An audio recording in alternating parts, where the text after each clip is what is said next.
మోదీ పుతిన్లను కాపాడిన 3000 మంది వీరులు అని చెప్పి మాట్లాడాలి. అంటే మీరు వీళ్ళిద్దరిని గమనించారు అనుకోండి, వీళ్ళ వెనుక ఒక పెద్ద లెవెల్లో, అంటే దీన్ని ఏమంటున్నారు, 5 లెవెల్ సెక్యూరిటీ రింగ్. అంటే యావత్ ఢిల్లీని వీళ్ళ అష్ట దిగ్బంధములు, మీకు స్నైపర్స్ ఉంటారు, అలాగే మీకు హెలికాప్టర్స్ తిరుగుతూ ఉంటాయి, డ్రోన్ల ద్వారా గమనిస్తూ ఉంటారు.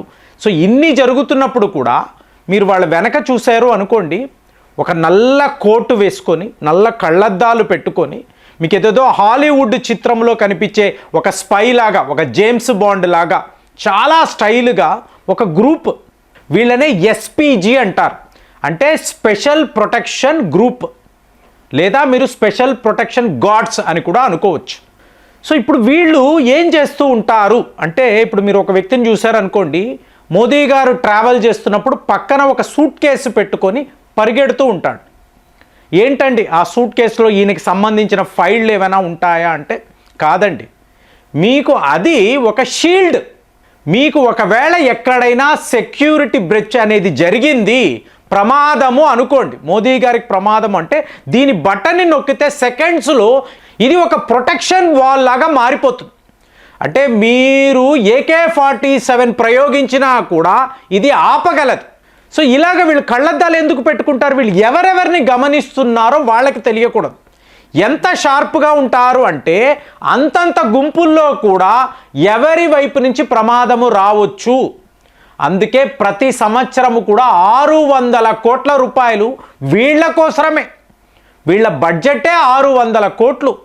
సో ఇక్కడ పరిస్థితి ఏమిటి, మోదీ గారికి మీరు ప్రొటెక్షన్ ఇవ్వాలి. ఎన్ని థ్రెట్స్, సిఐఏ వాళ్ళు రెడీగా ఉన్నారు, ఎప్పుడు ఈయన దొరుకుతారా, ఏదో ఒక రకంగా ఈయన మీద హత్యా ప్రయత్నం చేద్దాము, ఇదంతా జరుగుతూనే ఉందండి ఇవాళ, యాజ్ ఇట్ ఈస్ ఇది రియాలిటీ. అలాంటిది ఇంకొక వ్యక్తి పుతిన్ గారు. ఇప్పుడు ఈ పుతిన్ గారు మాస్కో నుంచి రావాలి అనుకోండి, మీకు ముందు కజాఖ్స్తాన్, తరువాత మీకు ఉజ్బెకిస్తాన్, దాని తరువాత తజికిస్తాన్, అక్కడ నుంచి ఢిల్లీ. ఇవాళ మీకు ప్రపంచంలో ఫ్లైట్ రేడార్ 24 అంటారు, ఇది ఒక సంస్థ. అంటే ఒక విమానాన్ని మీరు ట్రాక్ చేయవచ్చు. అలాంటిది హైయెస్ట్ లెవెల్లో మీకు పుతిన్ గారి విమానాన్నే వీళ్ళు ట్రాక్ చేశారు, చూసుకోండి. అంటే ఈయన మాస్కో నుంచి బయలుదేరి ఇన్ని దేశాలు దాటుకుంటూ సేఫ్గా భారత్ దాకా రాగలరా, మధ్యలో ఏమైనా జరగవచ్చా? చెప్తున్నాను కదండి, ఎన్నెన్ని నాటకాలు. ఆఖరికి బెంజమిన్ నెతన్యాహు కూడా ఇదే పనే చేసుంటారు, లేకపోతే ఈ లెవెల్ సెక్యూరిటీ ఆయనకి ఇవ్వలేమా? కానీ అమెరికా వాడు చెప్తాడు, అంటే ఏం జరిగినా పుతిన్ భారత్ దాకా రాకూడదు, వీళ్ళ మధ్య మీటింగ్ అనేది జరగనే కూడదు. ప్రపంచ స్థాయిలో ఒక కుట్ర చేశారండి. కానీ 3000 మంది 5 లేయర్ సెక్యూరిటీ రింగ్ అనేది ఇచ్చి ఎక్కడా ఎటువంటి భయమూ లేదు. మీకు మాస్కోలోనే, రష్యాలోనే పుతిన్పై 6 సార్లు హత్యా ప్రయత్నము జరిగింది. అలాంటి వ్యక్తి భారత్కి వస్తున్నారంటే చిన్నపాటి గాయము తగిలినా, ఎక్కడో చిన్న యాక్సిడెంట్ జరిగినా యావత్ భారత్కి, మోదీ గారికి చెడ్డ పేరు.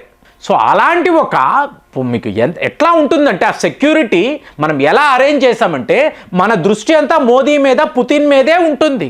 కానీ ఆ వెనుక ఏం జరుగుతుందో మీరు గమనించారు అంటే, ప్రపంచంలో ఇంకా డొనాల్డ్ ట్రంప్ గారు, ఆయన పూర్వ అధ్యక్షుడు కదా, సో ఆయన ఎలక్షన్ క్యాంపెయిన్ చేస్తున్నప్పుడు కూడా ఏ లెవెల్లో ఉంటుందండి సెక్యూరిటీ చెప్పండి. ఆ సీక్రెట్ సర్వీస్ అనేవాళ్ళు ఏ లెవెల్లో మీకు ఆయనకి రక్షణ ఇస్తారు? ఆ రక్షణ వలయాన్ని ఛేదించుకుంటూ ఒక కుర్రాడు డొనాల్డ్ ట్రంప్పై కాల్పులు చేశాడు, హత్యా ప్రయత్నము చేశాడు. కానీ ఇక్కడ మన ఎలైట్ కమాండోస్ ఏ లెవెల్లో ట్రైనింగ్ ఉంటుందంటే, మోదీ కాదు పుతిన్ యొక్క ప్రొటెక్షన్ కూడా వీళ్ళ బాధ్యతే. రష్యా నుంచి వాళ్ళు వస్తారు, నో డౌట్, వాళ్ళు కూడా టాప్ క్లాస్ ఇంటెలిజెన్స్ కలిగిన వాళ్ళు, ఫిజికలీ ట్రైన్డ్. కానీ మన వాళ్ళు ఉన్నారు చూసారా, వీళ్ళు ఫుల్ లెంత్ ప్రొటెక్షన్ ఇవ్వగలమని చెప్పి నమ్మకం అంతా. అంటే ఇప్పుడు పుతిన్ గారు బయటికి రావాలి, ఇంకొక దేశానికి రావాలంటే 2 అతి ముఖ్యమైన విషయాలండి. మీకు ఆర్ఎస్ సెనెట్ అంటారు. ఈ ఆర్ఎస్ అంటే ఆయన యొక్క లిమోజిన్, అంటే ఆయన యొక్క కారు. ఇది లేకుండా పుతిన్ గారు బయటికి రారు. అలాగే IL-96 అని అంటారు, 300 PU. ఈ విమానం ఉంది చూసారా, ఆ విమానంపై మీరు న్యూక్లియర్ బాంబు ప్రయోగించినా కూడా మీకు ఒక షీల్డ్ ఉంటుంది, రక్షణ ఉంటుంది. దీనినే ఫ్లయింగ్ క్రామ్లిన్ అంటారు. సో ఈ రెండూ లేకుండా పుతిన్ ఎప్పుడు ఏ దేశానికి వెళ్ళరు. అంటే వాళ్ళ సేఫ్టీ వాళ్ళు చూసుకున్నారు, వాళ్ళ రక్షణ వలయము చాలా చాలా బలంగా ఉంటుంది. అయినా కూడా భారత్లో ల్యాండ్ అవుతున్నప్పుడు హ్యూజ్ పాపులేషన్ కదండి, కుప్పలు తెప్పలుగా జనాలు, మళ్ళీ ఎటు చూసినా కూడా, నిన్న కూడా మాట్లాడాను, రాజస్థాన్లో 10 కిలోమీటర్ల దూరం, అంటే వరుసగా పేలుళ్ళు జరగాలి. ఈ స్థాయిలో వీళ్ళు ప్లాన్ చేసుకున్నారు. ఎందుకు? వీళ్ళు ఇద్దరూ కలిస్తే కొన్ని కీలకమైన ఒప్పందాలు వేసుకుంటే ఇది అమెరికా నుంచి ప్రతి ఒక్క దేశానికి కూడా చాలా చాలా ప్రమాదం, పెను ప్రమాదం. అలాంటి సిచ్యువేషన్ని వీళ్ళు క్రియేట్ చేస్తున్నారా? దీనిని ఆపాలి, ఏదో ఒక రకంగా ఆపాలి. పాకిస్తాన్ పైన కూడా అమెరికాకు కోపం, ఎందుకంటే పుతిన్ని రానివ్వకుండా ఏదో ఒకటి చెయ్యి. ఇప్పుడు ఢిల్లీలో ఒక చాలా పెద్ద పేలుడు, ఇప్పుడు మనం చూసింది రెడ్ ఫోర్ట్, ఒక కారు బ్లాస్ట్, అలాంటిది పార్లమెంటు వద్ద ఏదో జరిగింది అనుకోండి, వెంటనే రష్యా ఇంటెలిజెన్స్ వాళ్ళు చెప్తారు కదా, అయ్యా ఇప్పుడు మీరు వెళ్ళకండి, అక్కడ పరిస్థితులు బాలేవు. ఈ పని అమెరికా వాడు పాకిస్తాన్ వాడికి అప్పచెప్పాడు, కానీ పాకిస్తాన్ వాడు చెయ్యలేకపోయాడు. ఎందుకు? వాడి దేశంలోనే ఇన్నిన్ని పేలుళ్ళు. అది తెహ్రీక్ తాలిబాన్ పాకిస్తాన్ అనండి, బలూచ్ లిబరేషన్ ఆర్మీ అనండి. సో మనకు ఉండే ఇంటెలిజెన్స్ వర్గాలు ఉంటారు, మన వీరులు కూడా ప్రపంచమంతా తిరుగుతూ ఉంటారు. కాబట్టి మనం పాకిస్తాన్లోనే ఈ పని చెయ్యగలిగేమా? ఇమ్రాన్ ఖాన్ జైల్లో ఉండి ఆయన ఏమేమి చెయ్యబోతున్నాడో చూడండి. అంటే అతను బతికి ఉన్నా చనిపోయినా పాకిస్తాన్ని మాత్రం ఎవరు కాపాడలేరు, అదైతే నేను చెప్పగలను. ఎందుకంటే ఇమ్రాన్ ఖాన్ అనబడే పేరు రేపు పాకిస్తాన్కి ఒక శాపము లాగా. అంటే వాళ్ళ బుద్ధి ఎంత దారుణంగా వాళ్ళు ఆలోచిస్తారంటే దానికి పరిహారం, అంటే ఆ పాపానికి మీకు పరిహారం అనేది ఇమ్రాన్ ఖానే. చెప్తున్నాగా, ఈయన ప్రాణాలతో ఉన్నా లేదా ఆయన చనిపోయినా మీకు పాకిస్తాన్ మాత్రం ముక్కలుగా ఒక అతిపెద్ద సివిల్ వార్ని వాళ్ళు చూడబోతున్నారు. వాళ్ళని నమ్ముకొని అమెరికా వాడు చెప్తున్నాడు, పుతిన్ని ఆపు, మోదీని ఆపు, అక్కడ ఈవెంట్ జరగకూడదు. వాళ్ళు కలిసేరు అంటే, వాళ్ళు ఒక కారులో కూర్చొని మాట్లాడారు అంటే ప్రపంచమే ప్రమాదములో పడుతుంది. ఇన్ని చెప్పినా కూడా అక్కడ ఏమీ జరగలేదు. దీనికి ప్రాథమిక కారణం ఎవరు? ఈ 3000 మంది వీరులు.